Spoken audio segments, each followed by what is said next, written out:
네, 여러분 안녕하십니까? 오늘은 특별한 분 모셨는데요. 이분 얘기를 잘 들으면 여러분 돈 벌 수도 있습니다. 여국성 선생 모셨습니다. 어서 오십시오. 예, 대표님 반갑습니다. 네, 안녕하십니까? 여국성 TV로 운영하시다가 최근엔 좀 중단을 하셨더라고요. 네, 제 개인적으로 뭐 여러 가지 바쁜 사업들이 있어서 네. 유튜브를 운영할 수 있는 그런 시간적인 여유가 없어서 최근에 못 하고 있었습니다. 여국성 TV가 이제 유명해진 게 여러 가지가 있습니다만 이제 그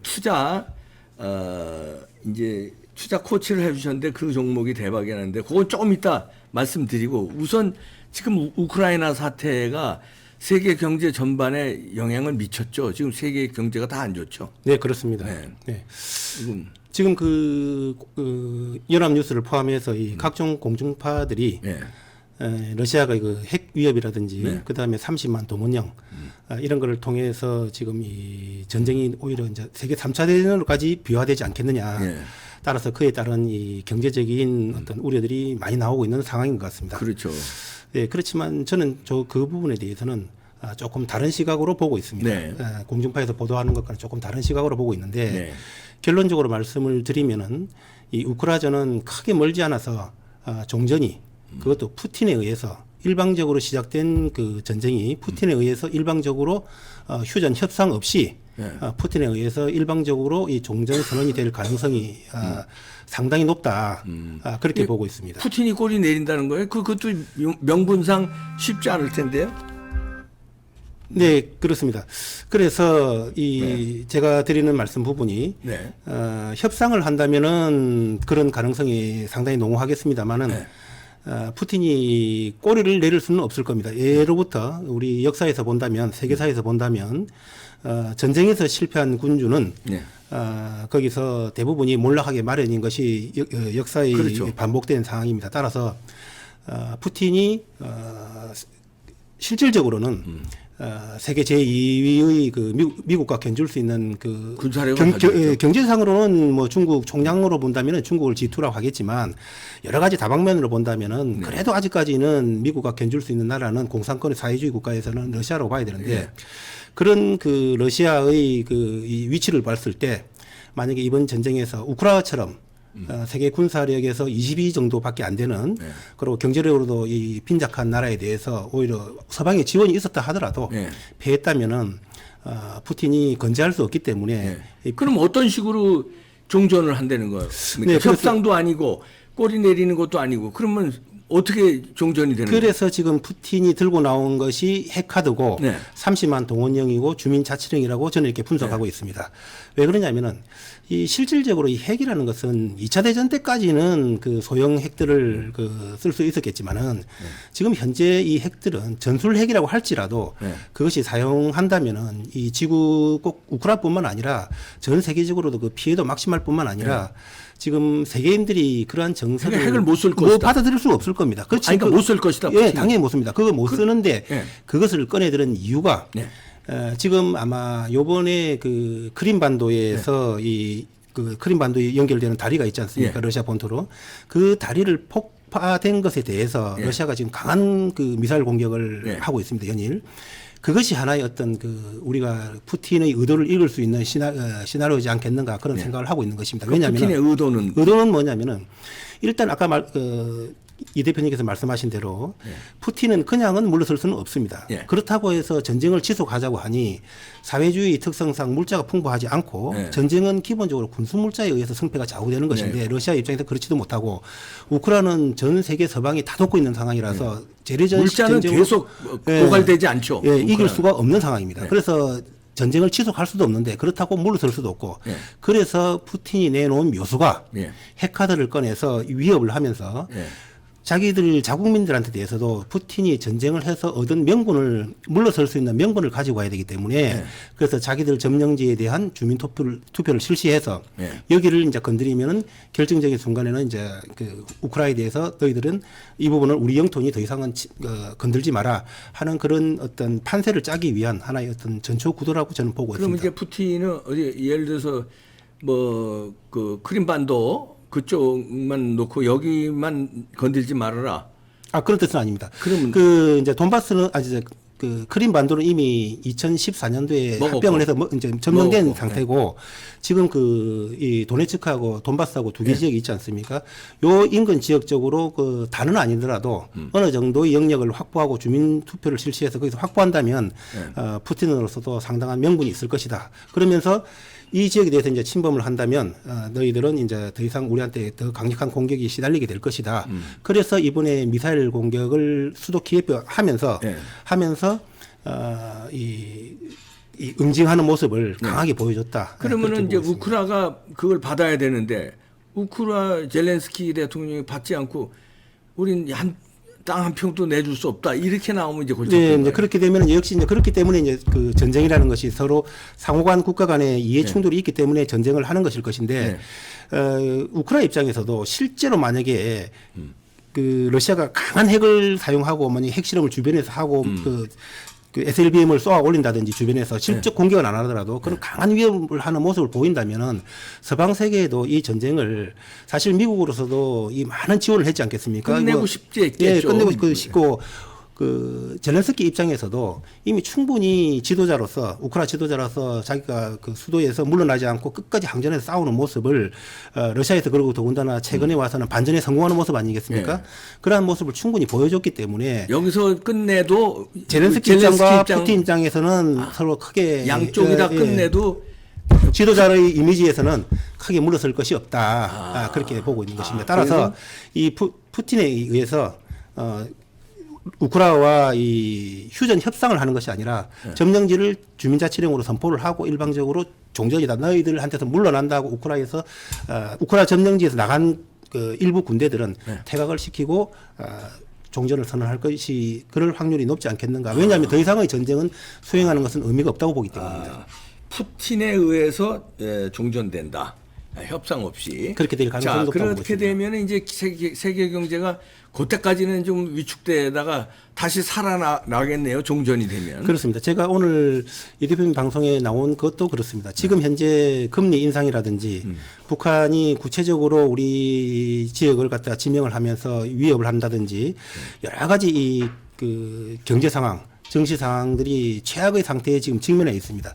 직면해 있는데 전쟁 상황 포함해서 저는 이제 그러한 전쟁 상황에 대해서 더 이상 크게 지속될 것으로는 보지 않고 있고 그다음에 이 금리 인상 부분도 이미 이 자이언트 스텝을 벌써 이렇게 몇 단계나 했기 때문에 우리가 코로나 시대에도 이 각국 세계 정부들이 돈을 많이 푸는 것은 결국 경기가 침체되는 것을 방지하기 위한 부분인데 지금 이 자이언트 스텝을 계속 단행하면서 너무나 많은 이 경제 타격을 전 세계적으로 받았기 때문에 이제는 그 물론 그 금리 인상의 여지가 아직도 남아는 있습니다만은 이제는 그 속도도 상당히 자이언트 스텝이 아니라 스몰 스텝으로 가야 될 확률도 좀 높아진다. 그리고 당장 우리 정시에도 보는 것처럼 정시 안정기금을 동원하겠다는 이런 그 말하자면 소위 말하면 그 보상작용이 작동하지 않겠는가. 따라서 주식 격언에 이런 말이 있습니다.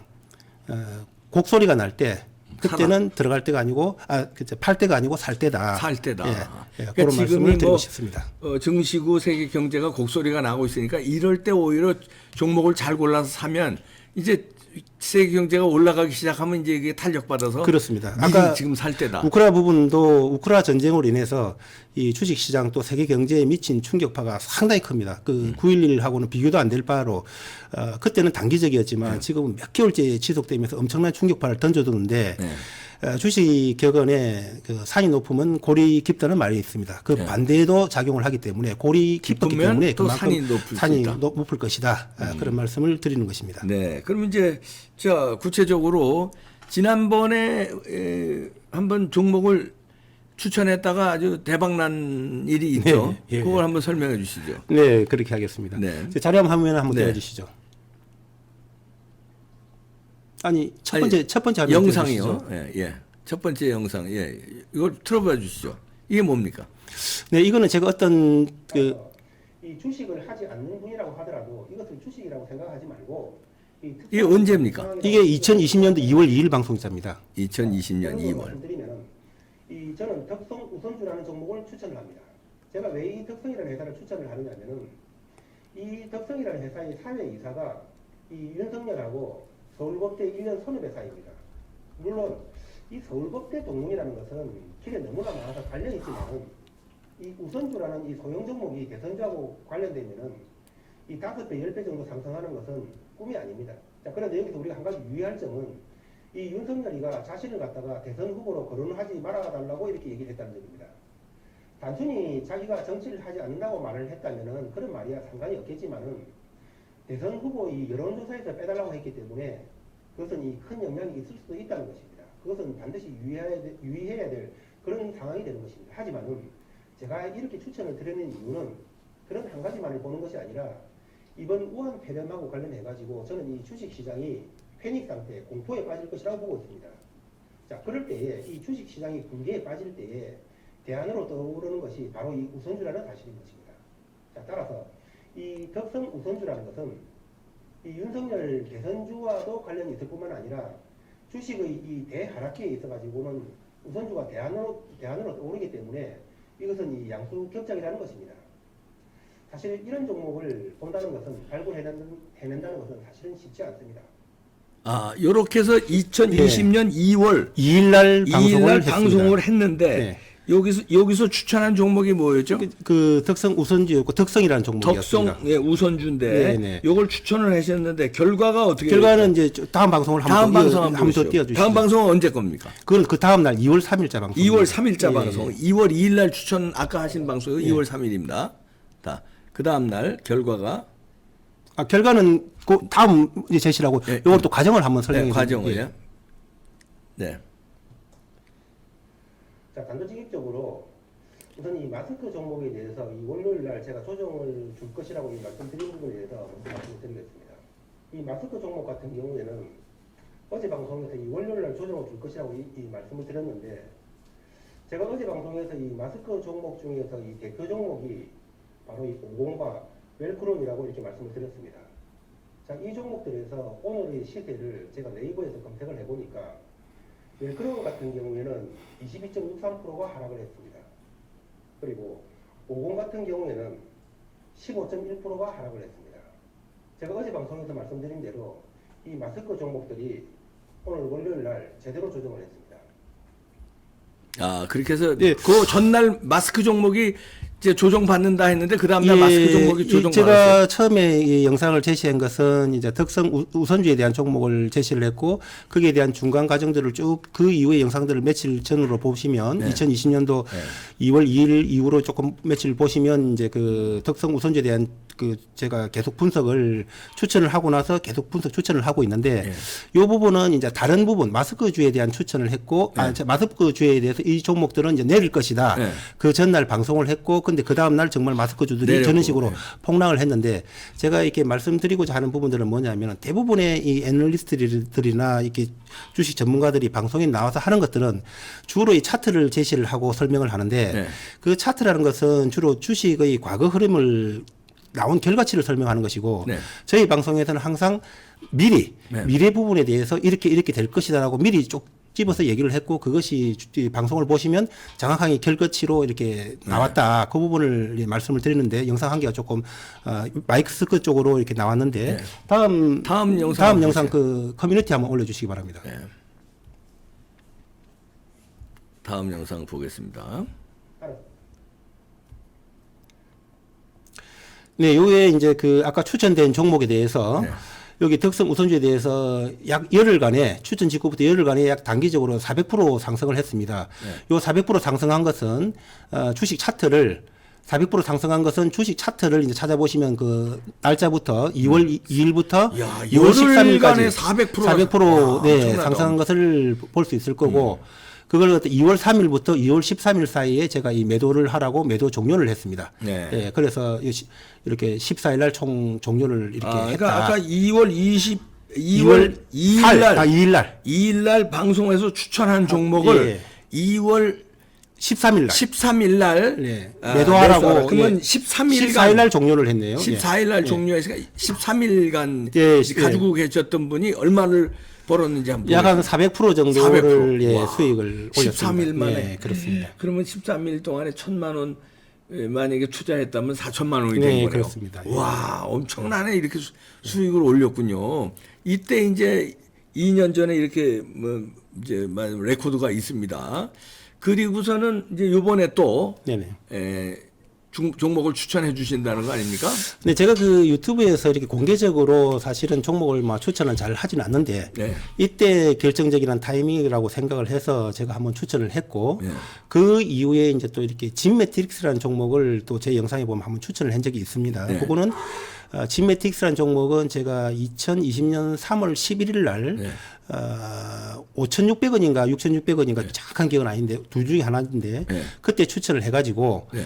7월 20일 날 2022년 7월 20일 날 25,800원 제일 고점 찍는 날 역시 그것도 매도하라고 했기 때문에 그 종목 역시도 아마 초대박을 그 관련 그 시청하신 분들은 초대박을 맞이할 수 있었지 않겠는가. 야. 자, 그에 준하는 그에 준한다기보다는 사실은 그것보다는 훨씬 더 큰 어떤 이 결정적인 어떤 부분들이 있어서 네. 오늘 그 이 대표님 이봉규 TV에 제가 오늘 출연을 해서 이봉규 TV의 그 시청자님들께 돈 벌게 해주는 거예요. 이 종목을 한번 추천을 해드리려고 합니다. 이야, 돈 벌게 해준 거면 여러분 정신 똑바로 차리시기 바랍니다. 어떤 종목입니까? 예, 그 보통 뭐 추천을 하라면은 뭐 종목명을 말을 안 하고 막 빙빙 돌리는데 네. 먼저 이 제가 단도직입적으로 예. 이 종목명을 먼저 말씀드리겠습니다. 네. 뭘 사야 됩니까? 한미 글로벌이라는 종목을 추천을 드리고 싶습니다. 네. 한미 글로벌. 어떤 회사가요? 이 먼저 한미 글로벌에 대해서 말씀을 드리기 전에 시청자 여러분이 꼭 주식이라고 생각하지 마시고 네. 이 네옴시티라는 것에 대해서 시청자 여러분이 뭐 아시는 분도 계시고 모르시는 분도 계실 텐데 이 네옴시티에 대해서 제가 먼저 말씀을 좀 드리고 싶습니다. 이 네옴시티라는 것은 뭐냐면은 그 사우디에서 그 사우디 그 홍해 쪽으로 그 30개 이 섬까지 관광 도시까지 포함해서 사우디에서 지금 그 총 예산이 건설 비용이 최하 650조부터 최대 한 1,300조까지 예산을 잡아서 추진하고 있는 그 사우디에서 지금 현재 추진하고 있는 최첨단 그 세계 최첨단 미래 신도시입니다. 네. 그 일부는 이제 말하자면 길이가 한 170km 정도가 되는데 그 부분을 그냥 유리벽으로 아예 덮어가지고 그 이제 뉴스에 본 적이 있습니다. 예, 그 네온시티를 지금 사우디에서 건설을 하고 있고 그 이 한미 글로벌이 바로 이 네옴시티의 핵심 종목 중에 핵심 종목이다. 그런 말씀을 드립니다. 그래서 이 네옴시티, 한미 글로벌 같은 경우는 사실은 이 주식 종목이기는 하지만 이거는 주식이라기보다는 제가 생각할 때는 이 주식에 대한 투자라기보다는 물론 주식에 대한 투자는 맞지만 주식에 대한 투자이기도 하지만 또 한편으로는 세계 미래 최첨단 도시에 대한 그 개발권이라 그럴까요? 그 개발권을 사는 것이다라고 저는 생각을 하고 있는 것입니다. 그렇기 때문에 흔히 뭐 우리나라의 그 좀 방송 용어로 적절할지 모르겠습니다만은 복부인 많이 계시지 않습니까? 복부인들은 이 방송을 좀 잘 보셔야 되겠다. 그런 말씀을 드리는 거예요. 그러네요. 대박 날 수 있습니다. 예. 자, 그러면 그 추천 종목이 아까 뭐라고 그러셨죠? 한미 글로벌. 예. 그 현재가라든가 뭐 한번 예, 분석해 주시죠. 그 한미 글로벌 차트를 한번 띄워주시죠. 네. 자, 이 한미 글로벌이 오늘 종가가 오늘 방송하는 지금 오늘 지금 10월 12일 날 이 오후인데요. 10월 장은 끝났습니다만. 이 오늘 종가가 29,800원입니다. 제가 이 시점에서 이제 추첨을 드리는 건데요. 29,800원인데. 제가 이 한미 글로벌이라는 종목을 이 추천을 드리는 그 이유에 대해서 단도직입적으로 좀 빨리빨리 말씀을 드리도록 하겠습니다. 앞서 말씀드린 대로 한미 글로벌은 650조부터 이렇게 그 1,300조 정도를 투입해서 사우디에서 세계 최첨단 미래 신도시를 건설하는 그런 사업인데 이 1단계 사업이 지금 착수가 됐고 1단계 일부가 발주가 됐습니다. 발주가 됐는데 그 1단계 일부 발주에서 이 한미 글로벌이 이 네옴시티의 그 일부 발주를 수주를 한 겁니다. 이 PM 수주를 했는데 얼마 수주했습니까? 구체적인 이제 액수는 그 현재 이 액수는 정확하게 뭐 밝혀지고 있지는 않지만 요거는 이제 일부 발주니까 왜냐하면 이 1,300조의 큰 공사에 대해서 좀 긴 시간을 건설을 하는 거기 때문에 아주 작은 부분을 발주를 시킨 겁니다. 발전시켰는데 그 물론 이제 이 부분을 수주를 하면서 단계적으로 수주를 해 나가게 될 건데 이 한미 글로벌은 이제 건설은 회사는 아니고 이 PM, CM 용역 수주 회사입니다. 네. 그 PM이라는 것은 뭐냐면은 CMPM이라는 것은 뭐냐면은 그 건설에 있어서 도시 신도시 같으면 기획, 그리고 물자 조달, 네. 그리고 설계, 그리고 감리 다 짓고 나서 이 사후 관리까지 이 맞는 부분을 CMPM이라고 하는데 이거에 대한 전문적인 기업이고 글로벌 세계 그 랭킹 그 8위 기업이 바로 한미 글로벌입니다. 한미 글로벌인데. 아니, 글로벌 랭킹 8위예요? 예, 그렇습니다. 우리나라 8위도 아니고? 예, 세계 랭킹 8위. 야, 엄청난 회사네. 8위인 기업인데 이제 이 일부를 지금 발주를 했기 때문에 일부를 수주를 했지만 아까도 말씀드린 대로 일부를 수주했다는 뜻은 앞으로 이 공사가 진행되면서 단계적으로 이렇게 계속 이렇게 수주가 될 것이다. 여기서 이제 제가 이렇게 좀 주목해야 될 그런 이 핵심적인 사항을 좀 이렇게 말씀드리면은 이 뉴스에는 뭐 그 기사들이야 뭐 검색을 하면 뭐 네옴시티라든지 뭐 한미글로벌이라든지 뭐 사우디라든지 빈살만이라든지 검색을 해보면 다 나오는 거겠습니다만은 그런 것들은 막 각자 한번 검색해서 해보시고 방송 시간상 다 말씀을 못 드리겠고 제가 이 말씀드리는 것은 뉴스 이면에 뉴스를 넘어서 뉴스 이면에 있는 그런 부분들을 조금 더 말씀을 드리고 싶습니다. 뭐냐면은 왜 이제 이 한미건설이 이 네옴시티에 대해서 결정적으로 이 수혜 가능성이 높냐 하면은 예로부터 이 중동 건설하면은 대한민국입니다. 80년대 중동 건설을 거의 다 잡았던 것은 대한민국이고 그렇죠. 이 여파는 그 어떤 그 네임밸류라 그럴까요? 그 어떤 신뢰도 그런 거는 아직까지도 사우디 중동에는 크게 남아 있다. 그런 말씀을 드리고 싶습니다. 그리고 또 한 가지 주목해야 될 부분은 뭐냐면은 이 사우디의 실세 권력자가 이제 빈살만 왕세자라는 것은 다 아는 사실인데 그 빈살만과 바이든 사이에 또 이 굉장히 사이가 안 좋다는 것도 우리가 다 알고 있는 사이입니다. 그래서 이 바이든이 지금 같은 어려운 상황에서 이렇게 석유를 증산하라고 하니까 오히려 빈살만은 그냥 거꾸로 그냥 감산을 해버릴 정도로 그런 상황이기 때문에 이 네옴시티를 건설함에 있어 가지고 이 미국이라든지 특히 이런 서방 세계가 개입할 여지가 좀 작지 않겠네요. 왜냐하면 증산하라면 감산해버린 상황에서 같은 값이면 글로 안 갈 거다는 얘기죠. 같은 값이면 글로 안 갈 거고 더군다나 이 네옴시티 같은 경우는 보면은 아까 650조부터 1300조라고 했는데 정말 이 천문학적인 숫자의 금액이기 때문에 아무래도 이 서방 미국을 포함한 이 서방 세계는 단가가 높지 않겠습니까? 그렇죠. 이 엄청난 이 예산을 투입해야 되는데 아주 고단가로 나가기도 어렵고 그렇다고 해서 이 중국 같은 저가 부실 건설 쪽에도 하기도 미래 최첨단 도시니까요. 하기도 어렵다고 본다면은 우리 대한민국이 이 네옴시티 건설의 가장 적격자가 아닌가, 적격이 아닌가 이렇게 보고 있는데 그렇죠.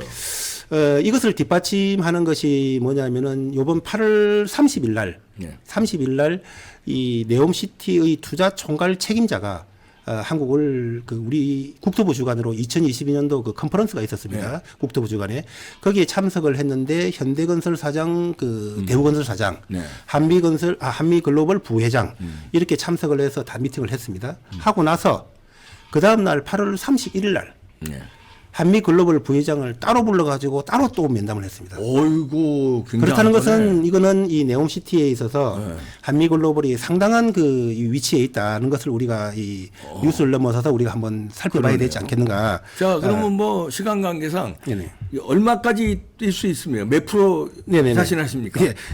그 부분을 말씀드리기 직전에 제가 한 만큼 조금 또 말씀드리고 싶은 것은 이제 그러고 난 이후에 바로 이제 그 사우디의 공주가 지난달에 우리 그 국토부를 방문해서 원희룡 국토교통부 장관하고 또 면담을 했습니다. 거기서 당연히 이제 네옴시티에 대해서 논의가 됐는데 그것은 이제 보도가 된 사실이지만 저는 그 뉴스 이면에 넘어서서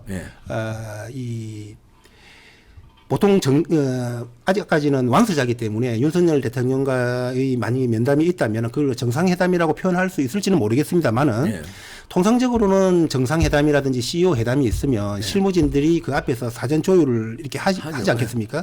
실무 조율을 하고 답을 다 마련해 놓았기 때문에 이번 사우디 공주의 방학로 원희룡 장관을 만났다는 것은 실무 책임자끼리의 조율이다.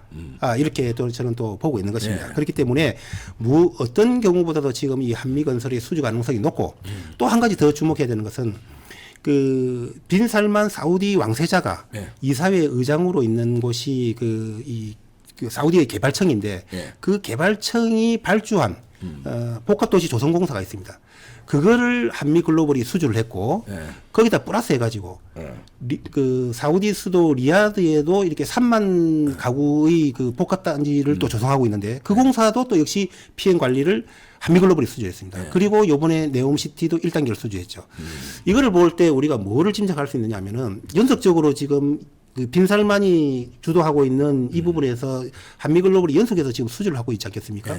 그렇다면 우리가 통상적으로 사우디 같은 경우는 아직까지도 우리는 투명성이 좀 많이 떨어지는 국가라고 봐야 되는데 그 왕족들 같은 경우에는 뭐 여러 가지 이권도 있겠습니다만은 흔히 우리가 지금 뭐 불편한 진실은 어떤 해외로 발주를 주고 거기에서 좀 높은 가격으로 발주를 주고 거기서 많은 어떤 리베이트를 받는 그런 형태도 상당히 존재하는 걸로 우리가 암암리 알고는 있는데 뭐 꼭 그렇다고 우리는 안 본 사실을 단정할 수는 없지만은 어떻든지 한미글로벌이 이사회 의장이 빈살만 실권자가 주도하고 있는 모든 이 대형 수주에서 수주를 다 하고 있다 공사에서 그 부분은 우리가 결코 우연이 아니다.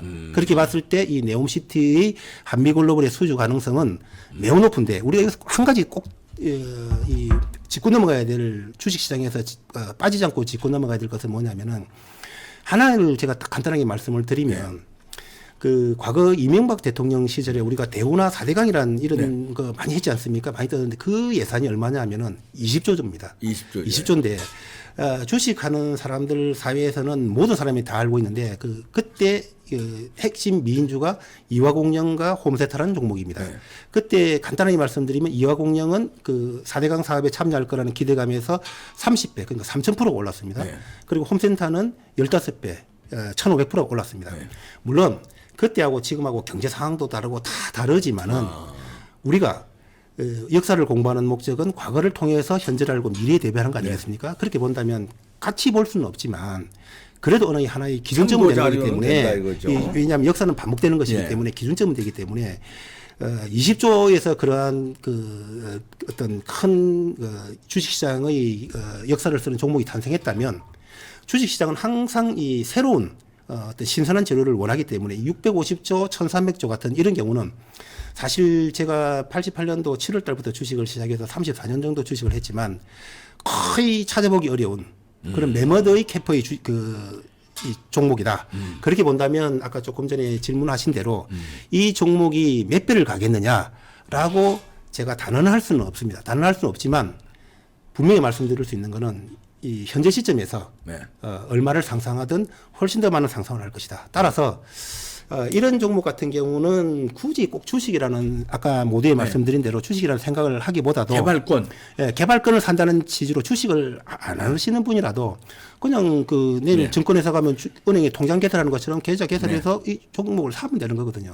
그리고 제가 이제 이 이봉규 TV에 출연을 해서 나온 만큼 그리고 추천을 한 만큼 저번에 제가 제 방송에서 추천한 것처럼 중간 과정을 제가 A에서 하는 형태로 쭉 이렇게 그날의 시황 변동을 특별한 날이 있을 때 나와서 제가 저희 TV에 다시 나오셔서 과정을 설명해드리고 얼마 올랐는데 그동안에 어떻게 해야 되고 어떻게 된 걸 설명을 해드리기도 하고 마지막에 팔아라 하는 것도 제가 우리 방송에서 해줄 겁니다. 설명을 해드리도록 이때 팔아라 하면 그때 파시면 됩니다. 예, 그렇게 하도록 하겠습니다. 아이고 대박 나십시오.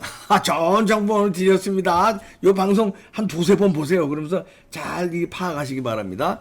여국성 대표였습니다. 고맙습니다. 네, 감사합니다.